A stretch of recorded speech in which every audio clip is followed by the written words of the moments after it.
बदलापूरमधील आदर्श शाळेत अवघ्या 4 वर्षाच्या 2 मुलीवर अक्षय शिंदे वय वर्ष 24 या नराधमाने 13 ऑगस्ट 2024 रोजी विकृतपणे अत्याचार केले।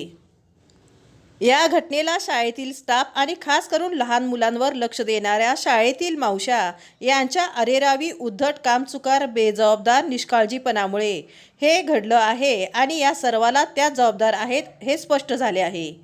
त्यांनी जर व्यवस्थित लक्ष दिलं असतं तर हे रोखता आले असते। लहान मुलांना शौचालयात सोडताना शाळेतील मावशांचे काम आहे।